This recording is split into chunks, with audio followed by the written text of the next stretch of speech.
বিশ্বাসঘাতকরা কখনোই ভালো অবস্থায় থাকে না। সাময়িকভাবে আত্মপ্রমাদ গুনতে পারে, চূড়ান্তভাবে তাদের পরিণতি খুবই করুণ হয়। এটা ইতিহাসের বিশ্লেষণে দেখা গেছে। যারা যারা খুব বিশ্বাসী হয়ে ঘাতকের ভূমিকায় অবতীর্ণ হয়, তাদেরকেই কিন্তু বিশ্বাসঘাতক বলা হয়। তো একজনার বিশ্বাস অর্জন করে তার সঙ্গে ঘাতকতা করা ব্যক্তিরা ইতিহাস পর্যালোচনায় বলে কোনোদিন ভালো থাকেনি।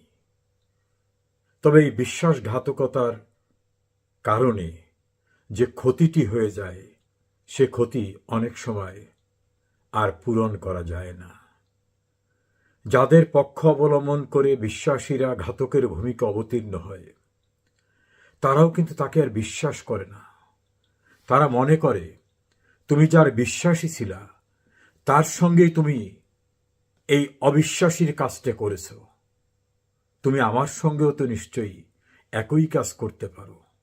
এ কারণে সেই মোগল সাম্রাজ্য, আরব সাম্রাজ্য সহ ভারত উপমহাদেশের রাজনৈতিক, সামাজিক, ব্যক্তিগত বিশ্বাসঘাতকতার যে সকল গুরুত্বপূর্ণ ঘটনা প্রবাহ রয়েছে, তা পর্যালোচনা করে দেখা গেছে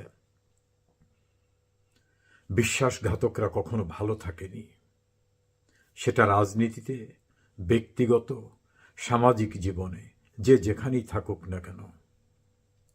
তবে উপযুক্ত ব্যক্তিকে উপযুক্ত দায়িত্বে বসানো বা উপযুক্ত সম্পর্ক স্থাপনে ব্যর্থ হলে সেটা রাজনীতি, প্রশাসন, সমাজ, ব্যক্তিগত পর্যায়ে যেখানেই হোক, সঠিক সিদ্ধান্ত না নেওয়া হলে তার যে খেসারত দিতে হয়, তার যে মাসুল দিতে হয়, সেই মাসুল কিন্তু অপূরণীয় ক্ষতির কারণ হয়ে দাঁড়ায়।